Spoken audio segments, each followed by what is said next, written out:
이성순 일명 시라소니, 특기 공중거리 박치기. 김두한 일명 it봉, 특기 어깨 짚고 양발차기. 이화룡 일명 검은신사, 50년대 명동 충무로의 황제. 이정재 일명 마렌코프, 한국의 투사만을 꿈꾼 정치깡패. 유지광, 사무의 화랑동지회를 만든 조직의 귀재. 조양은 양은이파 두목, 3세대 주목의 선두주자. 김태춘, 서방파 두목, 특기 칼쓰기, 현재 청송감호소 복역 중. 안녕하십니까. 한국 100년 우리는 이렇게 살았다의 이윤철입니다. 지금 본 사람들은 모두 한 시대를 풍미한 주먹들입니다.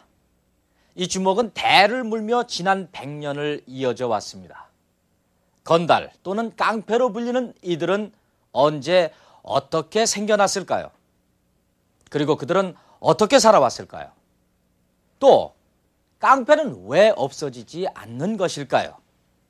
깡패와 건달로 본 지난 100년의 역사, 앞으로 2회에 걸쳐서 이 질문에 대한 답을 찾아보기로 하겠습니다. 운전나 잘해, 이 양아치. 너 양아치? 내 앞에서 양아치라는 소리 하지 마. 건달하고 양아치하고 뭐가 다른데? 한번 하자. 이거는 건달이고 할매면 집에 이게 양아치야. 건달을 불안당이라고도 한다. 불안당, 안일불, 땀함, 땀을 안 흘린다는 뜻이야. 내가 현종아? 그러면 무조건 현종아야. 깡패는 영화 속 단골 출연자다. 영화에 나타나는 깡패는 때로 그 단순함으로 인해 우리에게 웃음을 선사하기도 하지만 의리를 위해 목숨을 걸고 싸우는 멋있는 존재이기도 하다. 너 몇 살이라 그랬지? 26인데요. 그러다가 종래에는 배신으로 비참한 죽음을 맞이하기도 한다.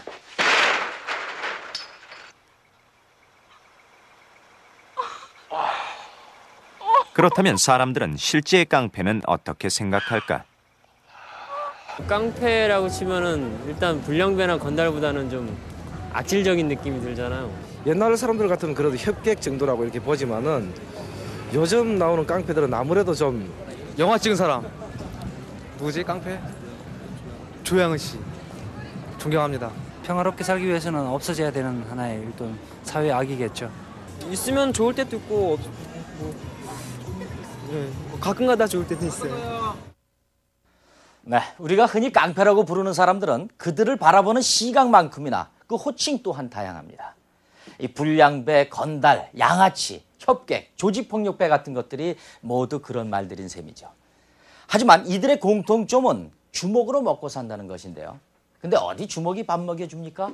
주먹은 그저 수단일 뿐이고 그것으로 뭔가 그들이 먹고 살 수 있는 이권을 만들어낸다는 뜻이겠죠.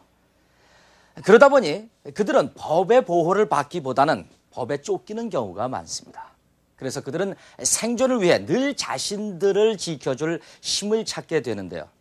바로 깡패와 건달로 본 100년은 권력과 주먹이 유착하는 또 다른 어둠의 정치사입니다. 자, 그럼 100년 전에도 깡패나 건달로 볼 수 있는 무리들이 있었을까요? 있었다면 그들은 어떤 이권에 개입했을까요?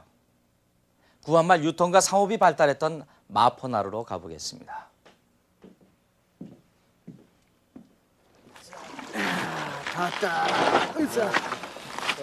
어딜 내리시나 어딜? 아니 왜 길을 막는 거요? 자, 도강새들 내세요, 도강새들. 도강새라니? 아니 무슨 도강새를 내라는 거예요? 아, 배를 탔으면 뱃삭을 내야지. 저기 요금표가 있으니 그대로 요금들을 내시오. 아니 저게 뭐 어떻게 된 거야 저? 응? 아 여보시오, 내가 이 나루에서 사공일만 10년을 넘게 했는데 도강새란 금시초문이여. 아 뱃삭을 받아도 내가 받아야지. 당신들이 왜 나서? 그게 말이야 이거 참. 아, 그렇다면 우리가 알아듣기 쉽게 설명을 해드리지. 나라님이 우리한테 도강새를 거두라고 이렇게 허가를 내줬으니 빨리 도강새들 내고 내리시오. 도강새를 요구하는 이들은 평소 한강을 오가며 상인이나 양민들로부터 금품을 발취했던 무례배들. 이들이 어느 날 도진회사라는 이름을 내걸고 요금을 거뒀는데 가마나 말을 탄 사람은 동화 6전, 짐 실은 소나 말은 8전, 사람은 2전을 받았고 관리나 어린이는 무료였다. 도진회사의 행태라고 하는 것이 일단 그동안 매번 배를 탈 때마다 배삭수를 내지 않았던 사람들에게 배삭수를 징수할 뿐만 아니라 배삭수의 액수 자체를 크게 늘렸고 사실상 폭력적으로 세금 형태로 배삭수를 강증하지 않았을까.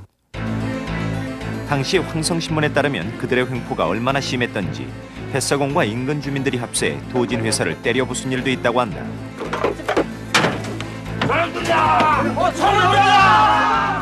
결국 도진회사는 얼마 뒤 철폐되었다. 그러나 이런 무례배들은 비단 나루토에만 있었던 것은 아니었다. 당시 민중들의 가장 큰 재산이라면 역시 소. 바로 이 소를 팔고 사는 우시장에도 무례배들의 횡포가 있었다. 소를 사셨으면 보험에 드셔야지. 보험? 그것이 뭐다요? 저 비싼 소가 병에 걸리거나 죽거나 어쩌겠어. 미리 보험에 들어놓으면 소가 죽었을 때 소값을 우리가 물어준다니까. 뭔 소를 다 한다요? 댁이 어디 사는 누군 줄 알고 속값을 받는단 말이오. 난 필요 없어. 아니 이 양반이 여기 나라님이 내준 장정이 있지 않소? 나라님 말씀을 뭘로 알고 이러는 것이야? 빨리 들러면 들어! 이들은 자신들을 우척보험회사 직원이라고 했는데 우척보험회사란 요즘으로 치자면 소보험회사에 해당한다. 그들은 소를 사는 사람들에게 강제로 엽전 한 양을 받아 챙겼다. 그렇지만 소가 죽거나 병들었다고 해서 보험금을 지급해주는 일은 물론 없었다. 따라서 그 직원이 되려고 뇌물수수에 협잡이 빈발했다는데 그렇다면 관은 왜 이런 허가를 내준 것일까? 이 도진회사나 혹은 우척보험회사나 이런 경우는 이제 실제로 징수를 하고 그 징수한 자금의 일부를 내정원에 상납하겠다는 조건을 달았기 때문에 재원 확보에 몰두하고 있던 황실로서는 쉽게 용인해 주었을 것이라고 생각이 됩니다. 도진회사 장정에 의하면 매년 동화 2,000원씩을 내장원에 상납한다는 조건이 있는데 결국 황실은 이러한 특권 사업을 승인하는 대가로 비자금을 조성했던 것이다.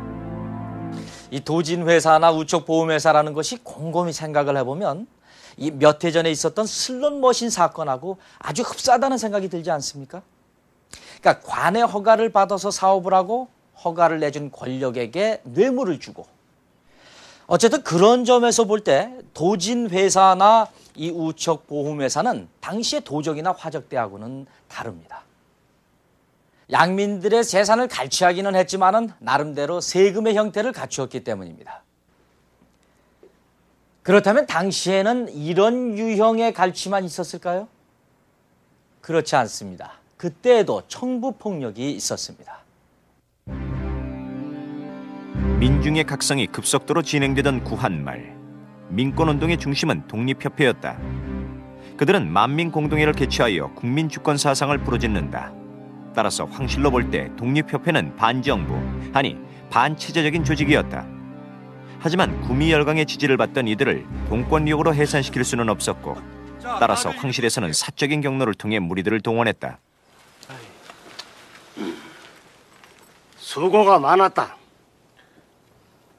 성 밖에 사는 동무들은 집에 갔다 뒤에 다시 모이고 성 안에 사는 사람들은 전처럼 모이도록 하라. 예. 이렇게 동원된 이들은 과연 어떤 무리들이었을까? 풍운 한말비사에 따르면 당시 만민공동회를 파괴하는 데 동원됐던 사람들은 오강의 석전군, 팔도의 역사, 그리고 부상군이라고 했는데 부상이란 등짐 장사를 하는 보부상 조직. 그렇다면 석전군은 또 누구인가? 조선시대에는 정월대보름의 강가에서 돌싸움으로 한 해의 농사를 시작하는 풍습이 있었다. 이 석전에 동원된 사람들 중에는 범죄자나 거지를 비롯한 일종의 불량배들이 많았는데 관의 감시를 받는 이들은 관리들의 동원에 쉽게 응할 수밖에 없었다고 한다.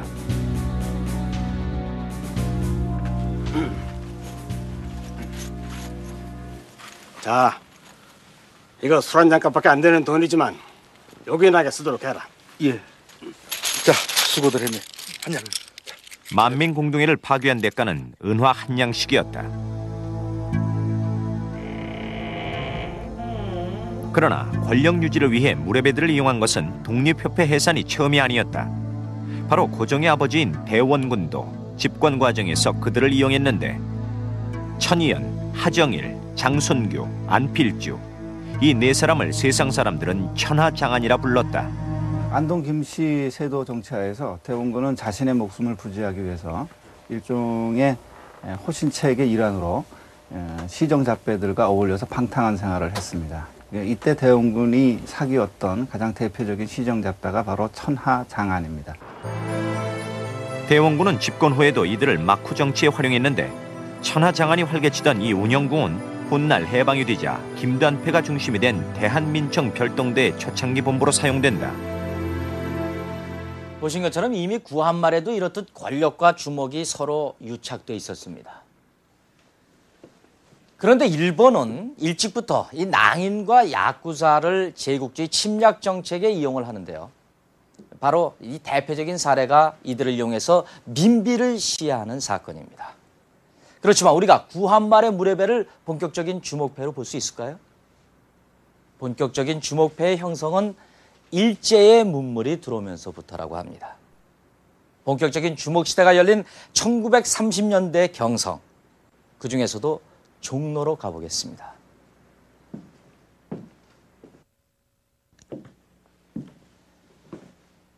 이것이 종로 상권의 중심이었던 이 우미관 앞입니다.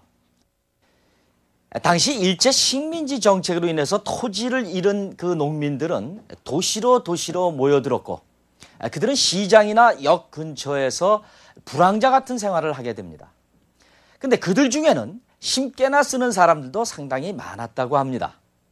따라서 당시 경성에는 상권을 중심으로 내로라 하는 주목들이 할거를 하게 됩니다. 1930년대 경성은 크게 일본 주목과 조선 주목으로 양분되는데 일본인들이 주로 모여 살던 명동과 충무로에는 하야시라는 일본 야쿠자가 버티고 있었다.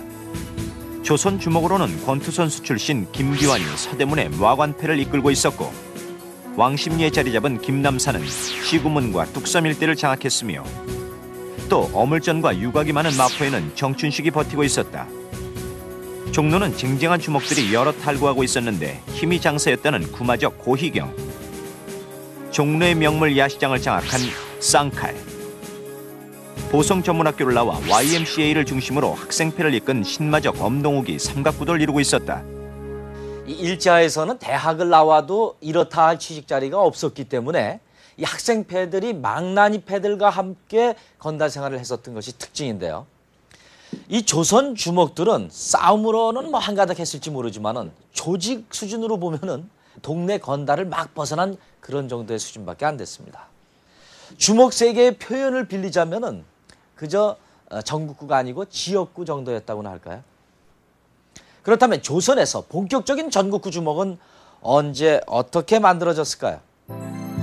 전통적인 조선 상권인 종로에는 30년대부터 일본 상인들이 들어오기 시작했는데 그들이 주로 하는 사업이 바로 술집과 극장 같은 유흥업이었습니다.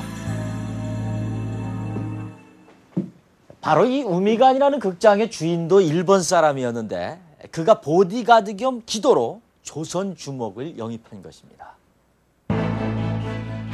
우미관에 영입된 주목은 바로 김기환이었다. 서대문 와관패의 두목 김기환이 우미관에 들어옴으로써 종로는 새로운 삼각구도가 형성된다. 일단 김기환의 권투로서 이름을 날렸어. 잘했어요. 재치 있게. 지금 뭐라 그럴까? 막 알리 같은 스타일이라고 할까? 김기환은 와관패와 우미관패를 한꺼번에 쥐임으로써 일약 장안의 큰 주목으로 성장했다. 그 무렵 김도하는 우미관 매점에서 요갱이나 파는 말단 조직원 소위 꼬붕이었다. 그러나 우미관 사장 와카사키는 김기환만으로는 불안을 느껴 새로운 주목을 영입하게 되는데 내 나이를 가르쳐주겠다. 그가 서커스단 출신 단도의 명소 니토리오 무사시였다. 그러지 마세요. 그러나 니토리오는 성격이 포악해 부하들의 신망을 얻지 못하던 차 김도한으로부터 도전을 받고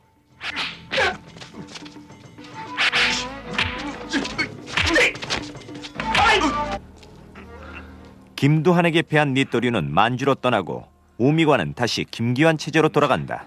내가 졌네. 그러나 김두한은 이미 훌쩍 커 있었다. 우리도 같은 남자지만은 반복할 정도야. 그 사람이 힘이 장사가 아니라 몸이 그렇게 빨랐어.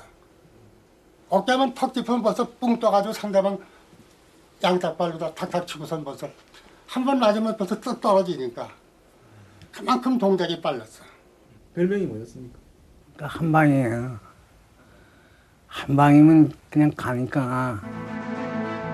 일본 경찰을 때린 김기환이 구속되고 신마저 강동욱마저 만주로 떠나자 김두한은 경성의 심장부 종로를 평정하게 된다.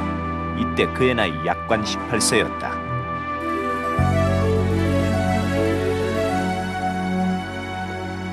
이 네로라 하는 주먹들을 꺾고 조선의 대표적인 주먹패가 된 김두한패.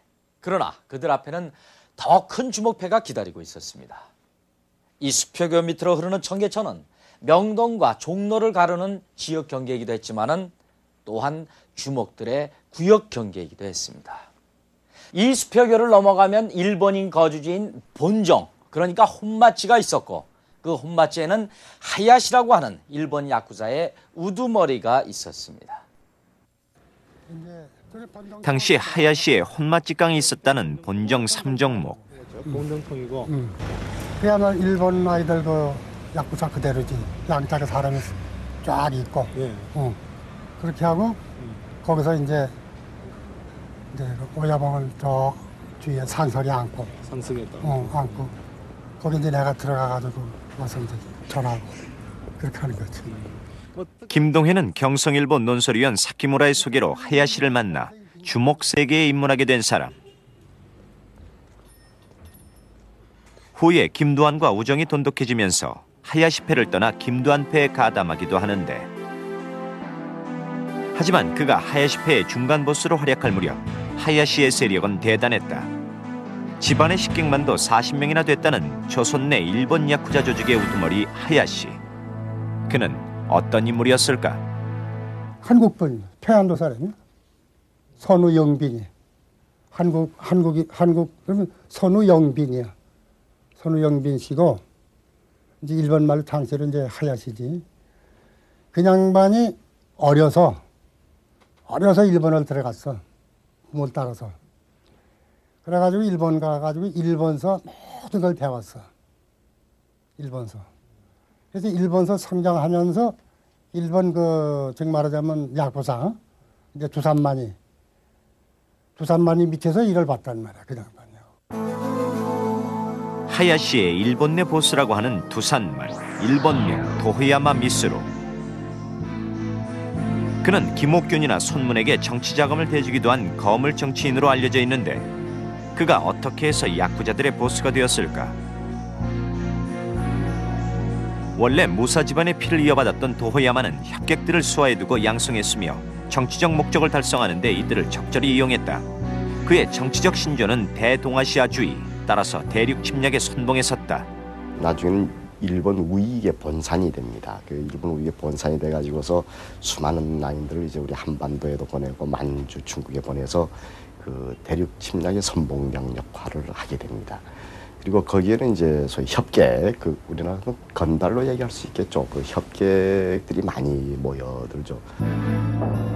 일본 정계의 거물 도호야마를 정치적 배경으로 삼고 조선으로 파견된 야쿠자 하야시는 위세가 대단했다.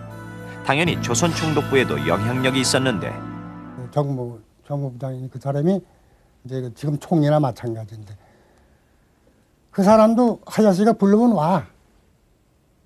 저녁에만 술자리 같이 하고 놀다 가고 그런 정도로 이제 유래를 가졌으니까 파워가 있다고 봐야지. 그러니까 지금 뭐 서장 같은 건 무난 안 할 수가 없는 거지. 막강한 권력을 배경으로 지금의 명동을 비롯 을지로, 충무로 일대를 장악한 하야시는 이 일대의 유흥업소로부터 상납을 받았다. 또 중간 보스들에게는 직접 가게를 차려줘 운영하기도 했다. 하야시는 김동회에게도 양복점을 차려줬다. 지금 예를 들어서 뭐 양복점 같은 걸 하나는 매덕 줘야 이제 하나 차릴 거 아니겠어? 그때도 이제 액면은 적지만 그런 정도의 뭘 하나 차려서 이제 나를 식생활은 자연적으로 해결이 되잖아. 자기가 나를 안 도와줘도. 그렇게 자기 일 봐줄 수 있는 거지. 이제 그렇게 이제 안정을 시켜놓고 이제 하니까 당연히 이제 그 형님의 말을 안 들을 수가 없지. 저기까지가 양복점짜리인데. 물론 김동해도 그 수입금의 일부를 상납했다. 이렇듯 하야시페는 기업적 형태로 조직을 이끌었고 그런 만큼 조직도 안정돼 있었다. 한편 우미관패는 유흥업소가 밀집된 관철동에 자리 잡기는 했지만 하야시페와는 판이하게 달랐다. 당시 종로꼬마라는 별명으로 불렸던 이상욱. 그는 김두한과 어린 시절부터 쭉 건달 생활을 함께하며 동고동락했던 사이. 지금 생각해보면 그 어떻습니까? 꿈만 같으죠. 뭔가 멋이 있었었어요? 그럼 그 당시에는 못 있었지. 종로꼬마라는 별명으로 더 알려진 그가 김두한과 종로를 주름잡던 시절 김두한의 수하에는 각지의 주먹들이 몰려들었다. 우미관패는 한때 그 직계조직원만도 70명이 넘을 만큼 성장했었는데 그 패의 두목답게 김두한은 씀씀이 더 컸다고 한다. 그 사람은 돈 들어오면 그다음에 다 나가는 사람이야. 그 사람은 돈 들어오면 자기가 어디 갔다 뭐 즐거움을 하거나 어디 뭐 누군 저가 하는 사람이 아니야. 돈 그날 얼마가 들어오든 그날 다 없어져. 왜 그러냐? 이제 어느 이제 그 여정에 술 먹으러 가잖아. 근데 김두한이 왔다는 그 기생들이 뭐 그 아가씨들이 얘기 들으면은 전부 와버려. 왜 그러냐? 팁을 상상 못하게 많이 주거든. 그 사람 돈 쓰는 그 기질이 그거야. 그렇다면 그 돈은 다 어디서 나온 것일까? 종로 토박이로 어린 시절 아버지가 우미관 근처에서 가게를 했다는 어효선 씨. 어쩌다가 내가 이제 갈 것 같으면 김두한이 오고 뭘 내고 그래요. 그게 그거지. 아무 때나 아마 그러진 않았을 거예요. 한 달에 한 번쯤 이렇게 순실하면 정해진 날짜가 있었겠지. 그때에 뭘 이렇게. 네, 받았어요, 술집에서는. 그리고 그 야시장에 거기서 안 받았죠. 야시장 안 받았어요? 네. 걔들한테는 뭐 일절 무슨 뭐 받은 먹고 일 보지 않았으니까. 그러나 부하들에겐 안정된 직장이라고 해봐야 우미관 정도에 지나지 않았고 수입도 많지 않았다. 그래서 꽃잡이, 두릅잡이라고 하는 소매치기나 도둑들을 뜯어먹거나 또 시골에서 올라온 사람들을 강탈해 자주 사회 문제가 되기도 했다.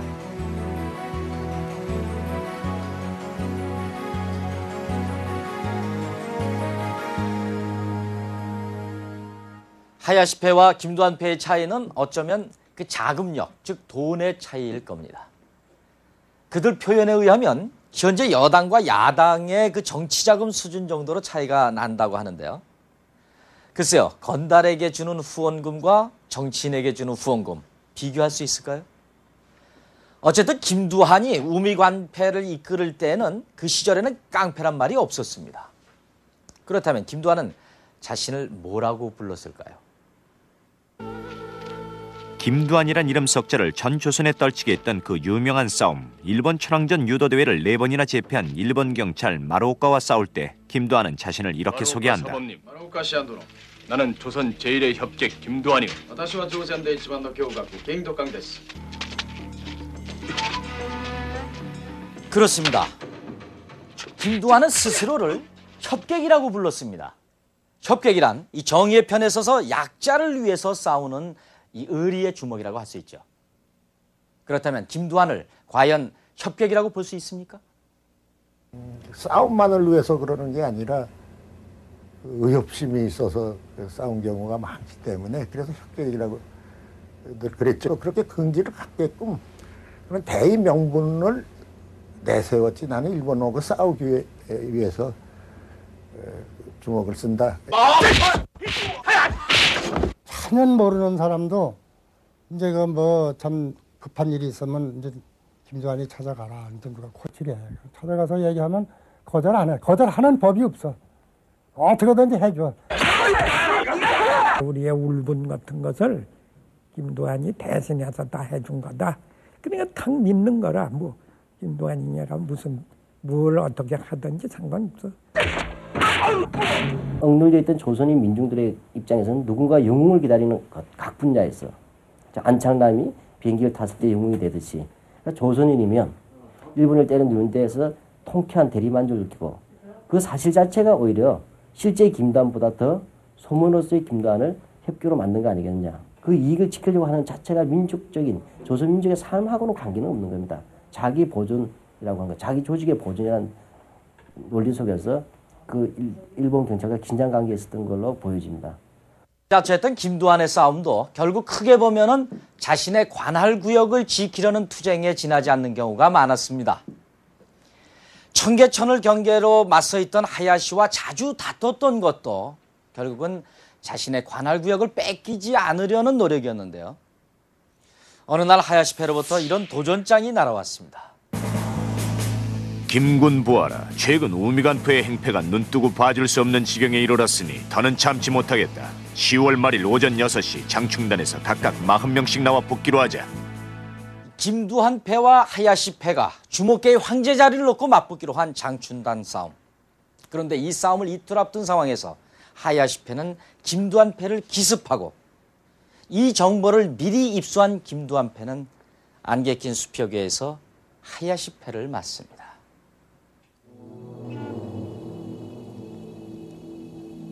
이날의 싸움은 무기면에서는 하야시 패의 절대 우위였다. 야쿠자 출신인 하야시 패는 대부분 일본도로 무장했지만 조선 주먹들은 곡괭이, 삽 정도에다 맨주먹으로 싸웠다. 그러나 절박함에 있어선 조선 주먹이 우위에 있었다. 그때 많이 다치시켰어요. 그리고 여기 되게 찔러서 여기 이쪽으로 관통했거든요. 그래가지고 걔들이 이기다가도 우리한테 데려갈 것 같으면 그냥 단언하고. 수표교 결투는 결국 인근 소방서에 포착돼 경찰이 투입됨으로써 큰 싸움으로 번지지는 않았다. 그렇다면 수표교 결투를 전환점으로 하야시 패와 김두한 패의 대립은 어떻게 되었을까?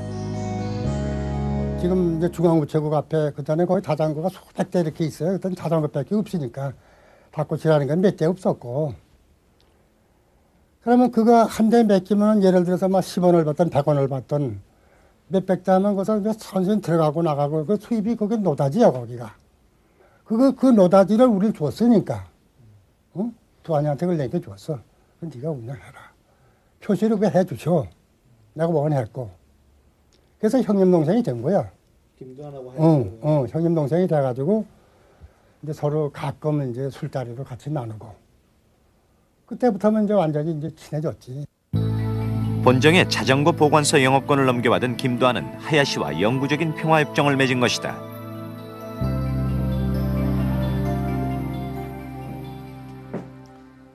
하야시를 경계해서 조선 주먹들을 결집했던 김두한. 그는 왜 하야시의 제의를 순순히 따르고 그를 형님으로 모셨을까요? 단순히 자전거 보관소의 이권을 얻었기 때문일까요? 혹 하야시가 가지고 있던 그 막강한 권력, 그 권력의 우산을 쓰기 위해서 하야시가 필요했던 것은 아닐까요? 30년대를 통틀어 갖가지 사건을 일으키는 주먹패는 경찰의 주요 감시 대상이었다. 일본 경찰의 잦은 검속으로 순환을 당하던 조선 주먹들은 이 때문에 늘 자신의 존재가 불안했다. 실제로 김두한도 여러 번 유치장 신세를 졌다. 그런데 수표교 전투 이후 상황은 많이 달라진 것으로 보인다. 하야시하고 친해지니까 이제 그 일본 경찰의 어떤 단속도 덜해졌겠어요. 하야시한테. 예, 맞아요. 그 이후로는 경찰에 잡혀간 일이 없겠네요. 그러나 일제가 일으킨 태평양 전쟁이 말기에 접어들면서 새로운 상황이 나타난다. 때는 소화 18년인 1943년 총독부 경시청의 경무과장 야기가 김두한을 불렀다. 전쟁으로 모두들 지원병이다 진영이다 고생하는데 우미간 사람들은 손 놓고 있을까요? 지금 몇몇 동지들은 보국대에 나가서 충성을 다하고 있습니다. 그것만으로는 부족하지. 저게 뭔 줄 알겠어? 바로 당신네를 구조 탄광으로 보내라는 진영장이요.天皇陛下의 소문이 조선 주목패들에게까지 미쳤다 이 말이요. 아니, 우리더러 탄강으로 가란 말입니까? 당시 모든 것이 배급제인 상황에서 먹고 살기 힘들어진 건달들은 각지로 흩어졌고 일부는 전쟁터나 징용으로 끌려갔다. 그러나 끌려간 건달들은 곳곳에서 말썽을 일으켜 오히려 일본 군대의 골칫거리였다. 하지만 나라를 이하는 길이 꼭 전장에 나가서 싸우는 것만은 아니지 않겠나? 이렇게 해보면 어떻겠소? 당신의 휘하에 있는 주먹패들을 모아 단체를 만드시오. 단체라고요? 그렇소. 이번 성전을 후방에서 지원하는 그런 단체요. 모여서 정신교육을 받고 훈련도 받고. 그렇게 되면 징용은 안 가도 되는 겁니까? 물론이요. 이름은 당신네들이 자원했다는 뜻으로 정신대, 반도우용 정신대가 어떻겠어? 반도우용 정신대라. 근데 처음에는 그게 들어갈까 말까, 그게 할까 말까 이렇게 김두한이 고민을 많이 했다고 그러던데. 그것도 사실이지. 왜 고민을 많이 했어요? 왜냐하면은 그놈들 협조하는 거니까. 그런데 우리가 보국대 같은 거나 증용 같은 거 안 가려면은 그걸 해야지. 그래서 이제 하자. 결국 김두한은 조선총독부 경무과장 야기의 제의를 받아들여 반도의용 정신대를 만드는 데 앞장선다. 이 단체에는 경성의 쟁쟁한 주먹들 500여 명이 모두 망라되어 있었다. 당시 학생들까지 전선으로 끌려가는 상황에서 그들도 더 이상 버틸 수 없다는 것을 알았기 때문이다. 그러나 일본은 조선 청년의 자원단체라는 정치적 목적을 달성한 셈이 됐고 그 후 정신대란 이름은 다양한 형태로 나타난다. 한 달에 그저 하루 이틀 다녀오면은 이제 그걸로 때우고 그 대신 이제 배급을 줘 우리한테. 근데 증용 안 가는 것 때문에 그걸 한 거지. 증용 안 가려고. 그게 외장 만렵이야 그게. 외장 만렵. 그거 하다가 이제 해방이 돼가지고 모두가 권력 앞에서 타협을 강요당하던 시기 조선의 주먹패들도 그렇게 해방을 준비하고 있었다. 1945년 해방이 됐습니다. 소위 해방정국이라고 하는 45년부터 48년까지는 이 혼란의 시기였습니다. 건국의 주체가 없는 상태에서 맞이한 해방이었기에 너도 나도 건국에 참여하겠다고 나섰습니다. 그렇다면 격동의 시기, 이 김두한을 비롯한 이 우미간 패들 그리고 그 밖에 다른 주먹들은 어디서 무엇을 하고 있었을까요? 해방정국. 건국운동이 활발하게 벌어지는 상황에서 수많은 청년단체가 난립했다. 당시에 우익청년운동사를 체계적으로 정리했다는 건국청년운동사. 우리는 그 속에서 낯익은 이름들을 발견해냈다. 이화룡, 정팔, 장천용, 시라소니 이성순. 만주와 이북에서 주먹으로 이름을 날리던 이들은 서북청년회의 단원이기도 했다. 또 김두한은 대한민청 감찰부장을 맡고 있었고 그 별동대는 우미간 패들이 장악했는데 뒷골목 건달에 머물던 이들이 어떻게 청년운동에 나서게 되었을까? 그 초기에는 모든 청년단이 이 정치색이라고 하는 것을 배제할 수가 없었다. 그런데 그렇게 되다 보니까 이 청년운동을 하는 데는 힘이 필요하단 말이에요. 말만 가지고는 안 되니까. 힘이 필요한 적은 자연히 과거의 깡패 세계에 몸을 담아 있었거나 모든 문제에서 아주 솔선하고 전위대가 되기를 원하고 이런 사람이 앞장서고 주동이 될 수밖에 없죠. 그런데 대한민청이 만들어진 것은 46년 6월. 그렇다면 그 사이 김두한은 뭘 했나? 김두한의 회고록을 보면 해군 무관부를 점령하고 일본군을 무장 해제시키는 데 앞장섰다는데. 새빨간 거짓말이에요. 있을 수도 없는 얘기지. 그 무용담이라고 하는 것은 전혀 없었다고 하는 얘기가 아니고 일본군 참모장에게 단도드리려니까 일본군 참모장이 벌벌 떨면서 무기를 3,000정 내줬다는 것도 그건 있을 수도 없는 얘기고. 해방 직후니까 일본 사람들이 운영하던 거 있잖아. 가서 좀 물건도 가져오고 또 영등포 방직 공장 거기서 이제 광목을 누가 있다고 이제 소개를 해가지고 광목을 가져왔지. 그래가지고 그 당시에 그때 돈으로 한 50만 원 정도 돈을 만드는 걸로 내 기억에 나요.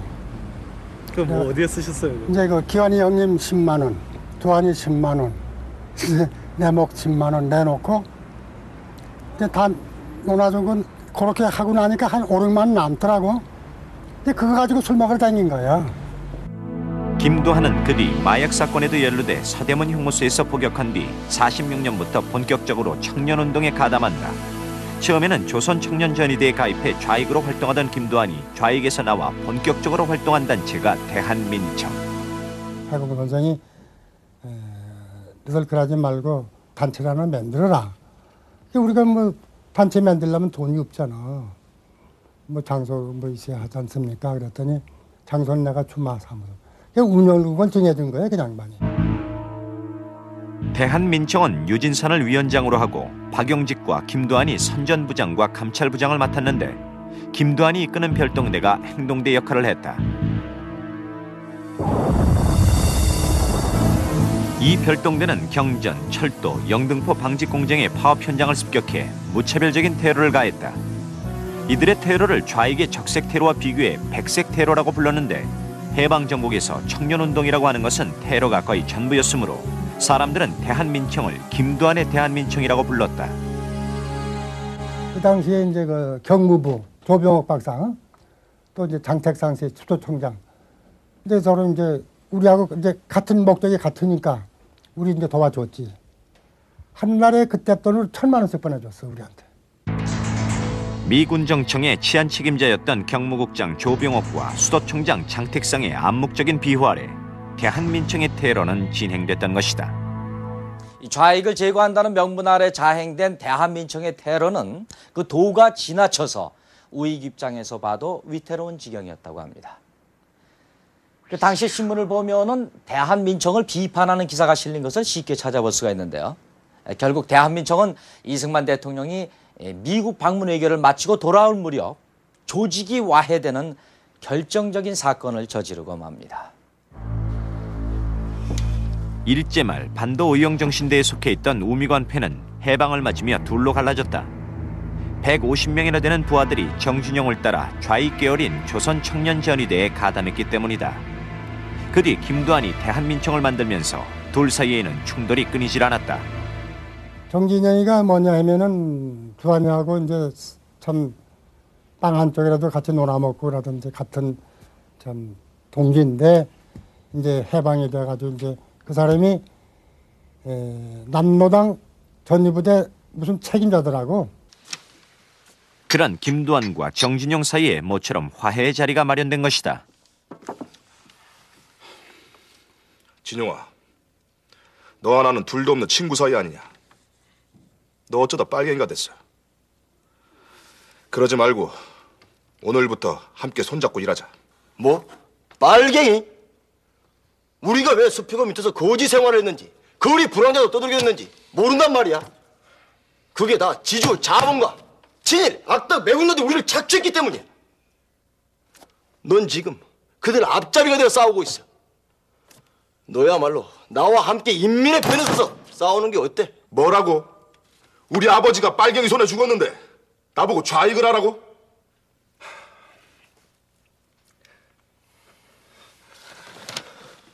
어쨌든 너와 나는 둘도 없는 친구 사이 아니냐. 우리 함께 손잡고 대한민청에서 일해보자. 자네는 친구 따라 이념도 바뀌나. 절대 그럴 수 없어. 잘 들어도. 정치 투쟁이 너희들의 승리로 끝나면 나는 너희들 손에 죽게 되겠지. 그렇지만 머지않아 남조선 땅엔 인민들의 세상이 올 거야. 그렇게 되면 여기 있는 너희 놈들 중 살아남을 놈 하나도 없어. 뭐야? 정준영의 예상은 반대로 맞아떨어졌다. 그것은 바로 다음 날의 일이었다. 이승만이 귀국을 하루 앞둔 4월 20일 서울 제1의 극장인 시공관에서는 정진용을 비롯한 좌익 청년들이 경비를 서는 가운데 제1선이라는 악극단이 선전극 봄타령을 공연하고 있었다. 이 사실을 난 대한민청 별동대는 총을 휴대하고 시공관을 습격해 정진용을 비롯한 조선청년전의대 대원들을 납치한다. 대한민청 단원들이 그들을 데려간 곳은 동번원사라는 일제시대 철의 창고. 너희들이 이런다고 너희 세상이 올 것 같아? 얼마 지나지 않아 인민의 세상이 올 거야. 그러면 너희는 끝이야. 자식이.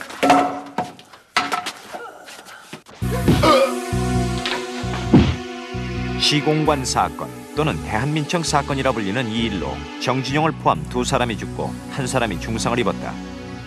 이 사실은 미군정청에 알려지면서 진상이 백일하에 드러나고 살인 테러에 대한 비난 여론이 빗발치면서 대한민청은 자진 해산하게 되는데, 한국 법정에서 벌금형을 비롯 가벼운 벌을 선고받았던 주모자들은 결국 미군정 재판에 넘겨졌고, 재판 결과 김두한은 교수형, 신영균을 비롯한 6명이 종신형을 선고받는 등 모두 16명이 실형을 선고받았다.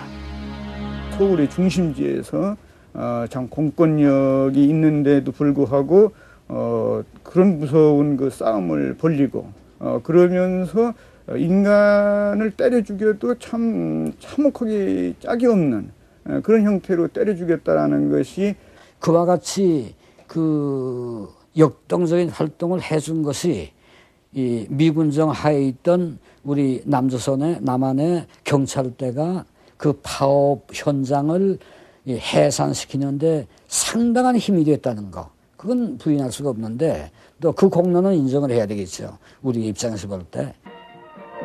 그 공로를 인정받아서였을까? 김두한을 비롯한 대한민청 별동대원 16명은 이승만의 단정 수립과 함께 석방됐다. 감옥에서 풀려난 김두한은 건국정부에 참여할 수 있을 것으로 기대했다. 그렇지만 이승만은 이런 김두한의 기대를 헌신짝처럼 쳐버렸다. 그는 이승만을 노련한 정치가였지만 사람을 이용하고 이용 가치가 없어지면 냉철하게 자르는 데 명수라고 평가했다. 우리가 나쁜만 먹었으면 이 박사 뭐라는 건 시간 문제지. 아무것도 아니지 뭐. 막말로 놓였는데, 그렇지만 우리는 하늘같이 그분을 우러러 봤고 믿었고 그야말로 참 그렇게 생각을 했는데, 우리 가려운데 좀 안 봐주면 서운한 생각이 들어가지. 인간이기 때문에. 해방 후 혼란의 시기에 자의반 타의반으로 정치투쟁의 중심에 들어선 주목들. 그것은 그 후로 계속된 권력과 주목의 결탁과 배신, 그 역사의 서막이었다. 역사적으로 주목을 3기로 나눌 때 일제시대 주목은 그 제1기에 해당합니다. 일제치하 상업이 발달하면서 이 땅에도 본격적인 주목시대가 열렸습니다. 그 배경에는 비참했던 민중들의 삶과 또 대학을 나와도 변변한 직업조차 가질 수 없었던 식민지의 비극이 깔려 있습니다. 이때 주목들은 명분을 중시하고 또 인정과 의리를 강조했으며 기습이나 무기를 쓰는 것을 비겁한 것으로 여겼습니다. 그래서 이 시대의 주목을 흔히 낭만파 주목이라고 합니다. 1기 주목에 이어서 6.25 이후는 2기, 그리고 5.16 이후를 3기라고 하는데요. 이들은 세상을 놀라게 하는 갖가지 사건들과 관련이 되어 있습니다. 한국전쟁 이후 새롭게 정의되는 주목시대, 다음 주 이 시간 깡패와 건달로 본 100년 그 제2부가 어떤 내용으로 펼쳐지는지를 보시면서 이 시간 마치겠습니다.